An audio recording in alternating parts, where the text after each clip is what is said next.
is definitely a cold one. If you take a look right behind me, this is Interstate 30. It's one of the busier highways in the Dallas-Fort Worth area. Usually there's about 4 to 5 lanes up and moving traffic all the time, but it's down to 1 lane right now. It has everything to do with the weather. And let me tell you, with temperatures expected to stay below freezing the rest of the day, basically what that means is none of that ice and snow is going to have a chance to melt.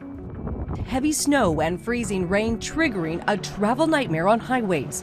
10 vehicles colliding on an interstate near Houston, Texas, after drivers skidded on the icy roads. 14 more involved in a separate crash in Austin. Vehicle after vehicle wrecked in this 16-car pileup in Memphis, 6 taken to the hospital. Several cars like this sliding clear off the roads in the slick conditions. The winter storm dumping more than a foot of snow in parts of the central U.S. with heavier than normal bouts of intensity. Ice-covered and down power lines, leaving more than 300,000 customers without electricity this morning.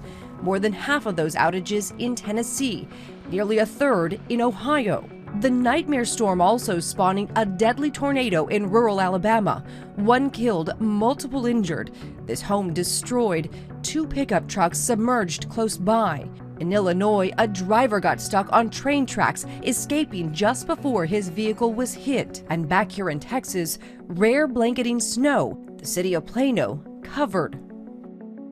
More diplomacy and talks, but interestingly, it's Vladimir Putin and Xi Jinping this time as Russia and China strengthen their ties, not just in terms of trade, but also security, as this crisis in Ukraine still shows no sign of easing. The first of 1,700 American paratroopers landing in Europe as part of President Biden's order to send 3,000 US troops to bolster NATO's eastern flank as tensions remain over the Russian troop buildup on Ukraine's borders.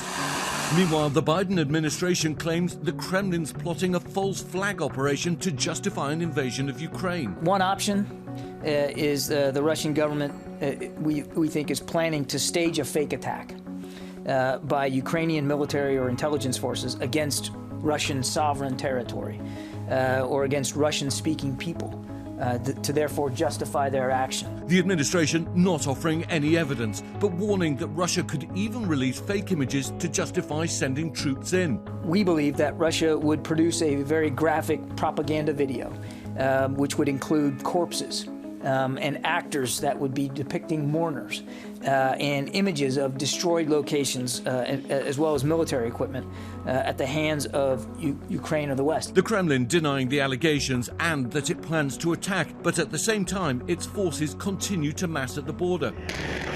NATO says it expects Russia to deploy as many as 30,000 combat troops along with additional military units into Belarus just north of Ukraine for planned war games.